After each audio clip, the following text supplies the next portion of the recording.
की पूजा करें। রাধে রাধে বন্ধুরা, আশা করছি সবাই ভালো আছেন। তো আমরাও ভালো আছি। তো বন্ধুরা, আজ শ্রাবণ মাসের শেষ সোমবার, তাই সকাল সকাল রেডি হয়ে বেরিয়ে পড়েছি। আমি আজকে যাব লালাগোলা শিবডাঙ্গি বাবা তিলভণ্ডেশ্বরের মন্দিরে।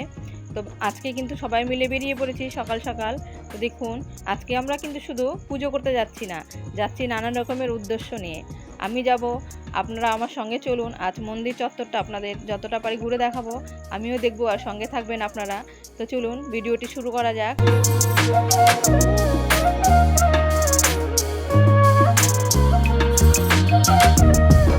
তো আমরা সবাই মিলে একসঙ্গে যাত্রা শুরু করেছি। আমাদের প্রায় আজ একসঙ্গে প্রায় 100 জন সবাই মিলে একসঙ্গে যাত্রা করছি। তো আমরা যাচ্ছি আজ নানান রকম উদ্দেশ্য নিয়ে। তো আমরা আজকে ভাবছি পুজো করব, পুজোর সঙ্গে সঙ্গে ভক্তদের কিছু পরিমাণের প্রসাদ বিতরণ করব। তাই আমাদের সঙ্গে আরও আরেকটা গাড়ি আছে, যারা ভোর 3টের সময় বেরিয়ে পড়েছে। তারা চাল ডাল তেল মশলা যা যা যাবতীয় কিছু, তারা কিন্তু গিয়ে রান্না শুরু করে দিয়েছে। তো আমরা চলুন আজ গিয়ে পুজোটা আগে শেষ করে নিই, তারপরে আপনাদেরকে ঘুরে দেখাচ্ছি। তো আপনারা ভিডিওটির সঙ্গে থাকুন। বন্ধুরা, যেহেতু এই মন্দিরটি খুব জাগ্রত, প্রচুর ভক্তের সমাগম হয়, তার মধ্যে রয়েছে আজ শ্রাবণ মাসের শেষ সোমবার, সপ্তাহের শেষ দিন। তো এই মন্দিরে তো আজ আরও বেশি ভিড় পড়বে, তাই মেন রোড থেকে কিন্তু গাড়িটা আজ ভেতরে ঢুকতে দেয়নি। তো আমাদের কিন্তু নেমে পড়তে হয়েছে মেন রোডেই। মেন রোড থেকে আমরা কিন্তু হেঁটে হেঁটে প্রায় 3 কিলোমিটার হেঁটে মন্দিরের কাছে এসে পৌঁছালাম। তো মন্দিরের কাছে এসে দেখছি বিশাল বড় ভক্তের লম্বা লাইন পড়েছে। তো কিছু করার নেই, এখানে আমাকে লাইনে দাঁড়াতেই হবে। তাই আমি আজ লাইনের পেছনে গিয়ে দাঁড়িয়ে পড়ছি। তো চলুন দেখি লাইন করে আমার আজ পুজোর দিতে কয় ঘন্টা লাগছে, কতক্ষণে আমি মন্দিরে ঢুকতে পারছি। তো আপনারা ভিডিওটির সঙ্গে থাকুন, আশা করছি খুব ভালো লাগবে।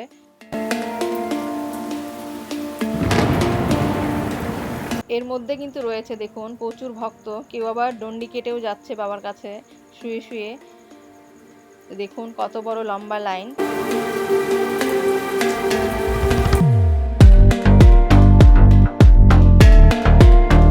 তো বন্ধুরা, সর্বশেষে কিন্তু চলে এসেছি দেখুন সবার পেছনে। তো প্রায় 1 ঘন্টা লাইনে দাঁড়িয়ে থাকার পরেও কিন্তু আমি এতটুকু মাত্র আগাতে পেরেছি, আর আমার পেছনে এত ভিড়।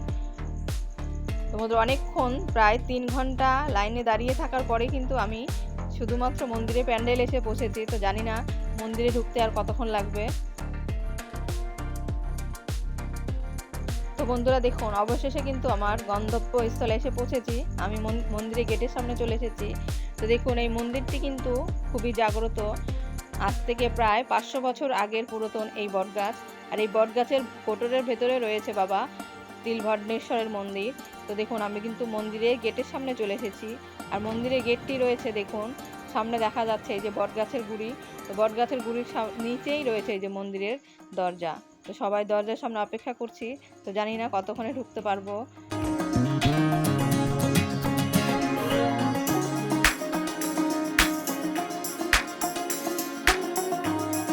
তো বন্ধুরা, এত চেষ্টার ফলে আমি কিন্তু খুব কষ্ট করে মন্দিরের ভেতর প্রবেশ করতে পেরেছি।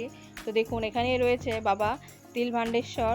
তো সবাই যেরকম পারে পুজো করছে, যেহেতু খুব তাড়াতাড়ি করতে হবে। একদিকে ভক্তদের ঢুকানো হচ্ছে, আর একদিকে ভক্তদের বের করা হচ্ছে। তো বন্ধুরা দেখুন, আমরা কিন্তু খুব তাড়াতাড়ি পুজোটা শেষ করে বাইরে বেরিয়ে আসলাম। তো মন্দিরের চত্বরটা আপনাদের ঘুরে দেখাবো। তো দেখুন, প্রায় 500 বছরের পুরাতন এই বটগাছ। বটগাছটা কিন্তু ভীষণ মোটা। সেই বটগাছের ভেতরেই মন্দির, আর মন্দিরের চারপাশে রয়েছে এই যে বটগাছের ডালপালা ছড়িয়ে। সুন্দর, খুব সুন্দর লাগছে দৃশ্যটা। তো বাইরের দৃশ্যটা চলুন ঘুরে দেখি। এখানে দেখুন, ছেলেদের সঙ্গে অনেক মেয়েরাও কিন্তু ডন্ডি কেটে মন্দিরে প্রবেশ করছে। মন্দিরের সামনেই রয়েছে পুজোর সব যাবতীয় জিনিস, সব দোকানপাট, সব কিছুই কিন্তু এখানে পাওয়া যাচ্ছে। আপনারা যদি মনে করেন যে বাড়ির থেকে কিছু না নিয়ে এসে এখান থেকে কিনে পুজো করব, তো সেটাও আপনাদের পক্ষে সম্ভব। দেখুন, সব কিছুই কিন্তু এখানে পাওয়া যাচ্ছে।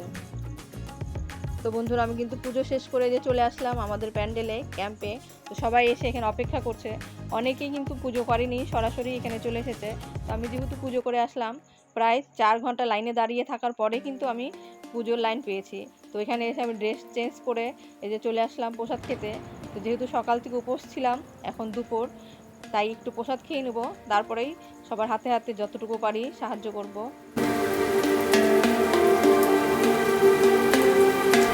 তো বন্ধুরা খেয়ে নিলাম গরম গরম খিচুড়ি।